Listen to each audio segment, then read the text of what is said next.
तोरा मन दर्पण कहलाए, तोरा मन दर्पण कहलाए।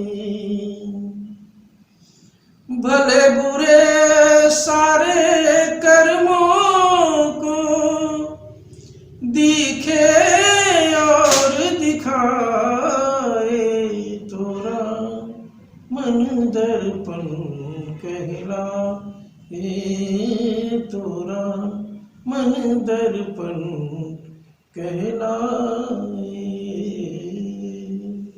जय श्री राम।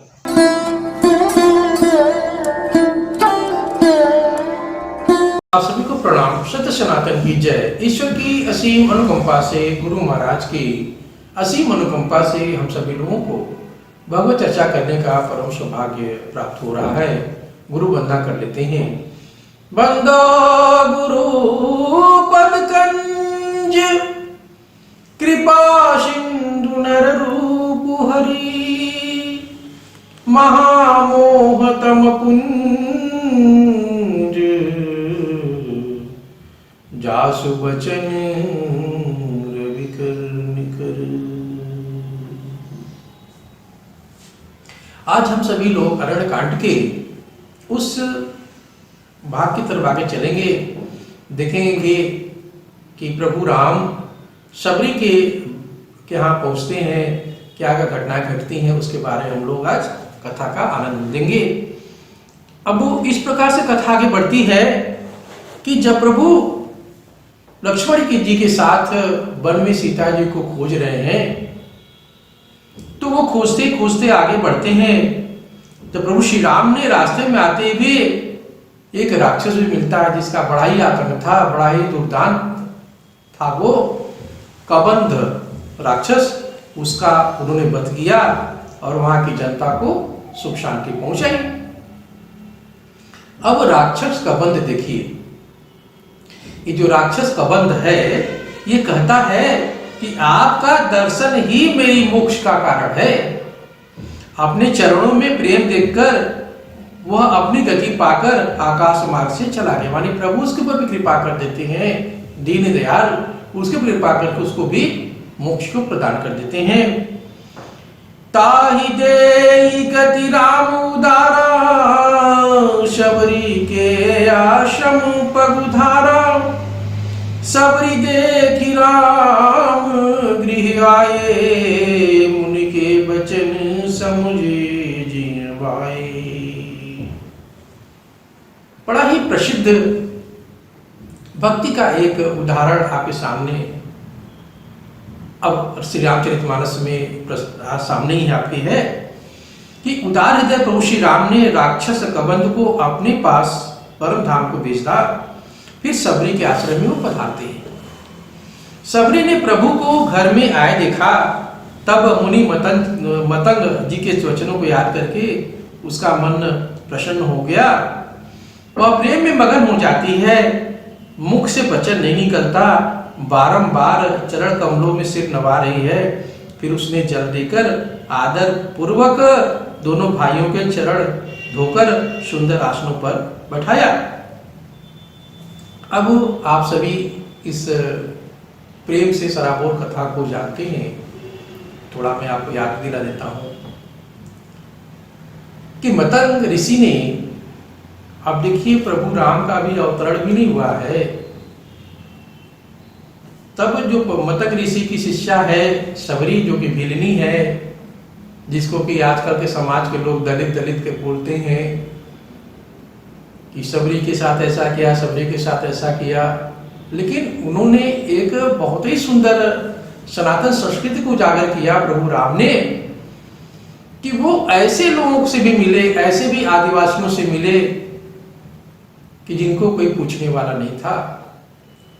और जहां तक भालू बंदर की भी बात आती है, तो भालू बंदर का मतलब यहां पर यह भी था श्री रामचरितमानस में कि प्रभु राम ने उन आदिवासियों को, जिनको जीने का तरीका पता नहीं था, कैसे उठना है, बैठना है, वो कभी पेड़ की शाखाओं पर घर बना के रहते थे, कभी पर्वतों पे घर बना के रहते थे। उनको कितनी शिक्षा दी होगी, कितना प्रयास किया होगा, तब समाज में समरसता बनी होगी। अब भिलनी आप देखिए, सबरी प्रेम के मारे उसका क्या हाल, क्योंकि मतंग ऋषि ने कहा था देखो स्वयं तुम्हारे दरवाजे प्रभु राम आएंगे। और प्रभु राम को का इंतजार करने में वो रोज क्या करती थी, रोज उस रास्ते पे झाड़ू लगाती थी जिस जहां पे उसको ये लगता था कि प्रभु राम इस पे आएंगे। फिर जल छिड़कती थी, फिर उस पे फूल भी रोज बिछाती थी।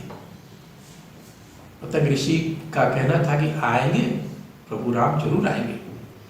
और अंत में उसकी भक्ति को देख करके प्रभु राम को उसके पास आना पड़ता है। अब 80 साल की वृद्धा और कहा युवक प्रभु राम वो सामने से खड़े हैं। तो अब वो क्या करती है कि वो रोज फल तोड़ती है, बेर या जो कुछ भी मिले उससे तोड़ के रखती थी।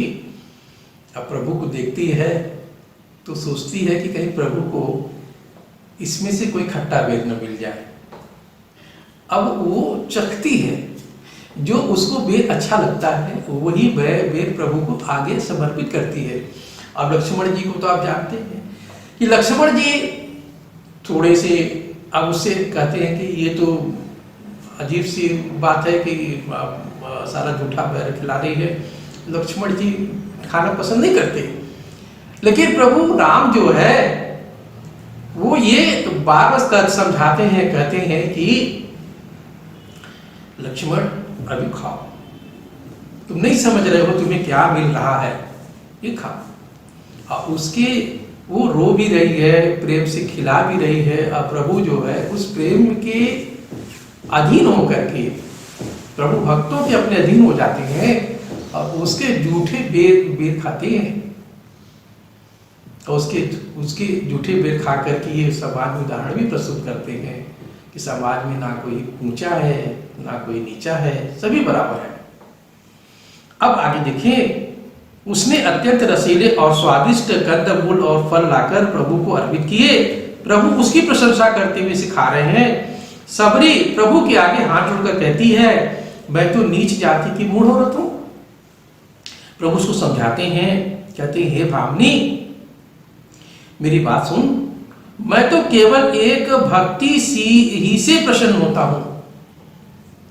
मैं तो सिर्फ भाव का भूखा हूं, भक्ति का भूखा हूं, उसी से मैं प्रसन्न होता हूं। जाति पाति कुल धर्म बड़ाई, धन बल परिजन गुण चतुराई, भगतहीन नर सोहत कैसा, बिनु जल बारिद देखिए जैसा।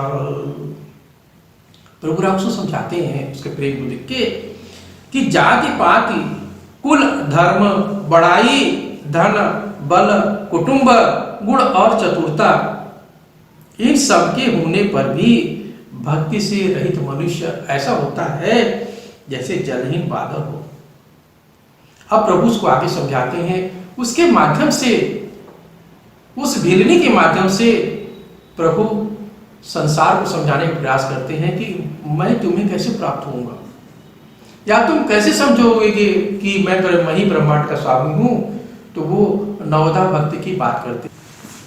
प्रभु कहते हैं देखो, नवधा भक्ति वो मार्ग है जिससे मैं उसको अंत समय में प्राप्त हो जाता हूं और वो मेरे परम धाम को प्राप्त हो जाता है। तो कहते हैं कि नवधा भगति कहूं तो ही पाई, सावधान सुनु धरु मन माही, प्रथम भगति संतन कर संगा, दूसरी रति मम कथा प्रसंगा। भिलनी के माध्यम से संसार को भगवान समझा रहे हैं, कह रहे हैं कि देखो जो प्रथम भक्ति का मार्ग रास्ता है वो ये है कि संतों का आप संग करना। संत माने जो सतजन है, जिनके विचार अच्छे हैं, उनसे आप उनकी संगत में आप रहिए और उनके द्वारा जो हमारे कथा का गुणानुवाद हो रहा है, यानी प्रशंसा हो रही है, इसके बारे में अच्छी अच्छी बातें बताई जा रही हैं, आप उसको सुनिए। फिर आगे कहते हैं तुलसीदास जी महाराज, गुरुपद पंकज सेवा तीसरी भगति अमान, चौथी भगति मम गुण गन, करे कपट तजी गान। तो पहली कहा कि संतों की सेवा करनी है, दूसरा कहा कि मेरा गुणगान सुनना है, तीसरी कहते हैं कि अभिमान रहित होकर के गुरु के चरण कमलों की सेवा करना है। अब गुरु के चरण कमल की सेवा हो गई। फिर चौथी कहते हैं कि भक्ति कपट छोड़कर मेरे गुण समूहों का गुणगान करे, क्योंकि गुरु क्या कहते हैं, जब प्रसन्न हो जाते हैं तो हमारे तीसरे नेत्र को खोल देते हैं, तो हमें उस परमानंद प्रकाश का दर्शन होने लगता है, तब बात समझ में आने लगती है। तो चौथी भक्ति में इसका इशारा किया गया है। आगे तुलसीदास महाराज कहते हैं पांचवें के लिए, मंत्र जाप मम दृढ़ विश्वासा, पंचम भजन सुवेद प्रकाशा, छठतम शील विरति बहुकर्मा, निरत निरंतर सज्जन धर्मा। कहते हैं कि देखो मेरे मंत्र का जाप और मुझ में दृढ़ विश्वास, यह पांचवी भक्ति है। जैसा वेदों में बताया गया है, छठी भक्ति के लिए कहते हैं कि इंद्रियों का निग्रह करना होगा, शील निरंतर संत पुरुषों के आचरण में लगे रहना होगा और वैसा व्यवहार करना होगा। ये छठी भक्ति की बात उन्होंने कहा। आगे तुलसीदास जी महाराज कहते हैं, सातम शम मोहि मय जग देखा, मोते संत अधिक करी लेखा, आठव जथा लाभ संतोषा, सपने नहीं देखे पर दोषा। सातवीं भक्ति के बारे में प्रभु कहते हैं कि मुझे पूरे संसार में देखना मत ये देखना कि मैं कड़ में व्याप्त हूँ, ये समझना, और संतों को मुझसे अधिक मानना, क्योंकि संत ही तुम्हें मत में मार्ग दिखा रहे हैं गुरु के वेश में, सज्जन के रूप में।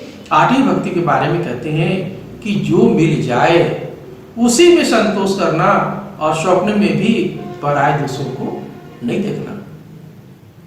अब नौवीं भक्ति की बात आती है। तुलसीदास महाराज कहते हैं, नवम सरल सब सन छलहीना, मम भरोस ही हरस न दीना, नवमहु एकौ जिनके होई, नारी पुरुष सचराचर कोई।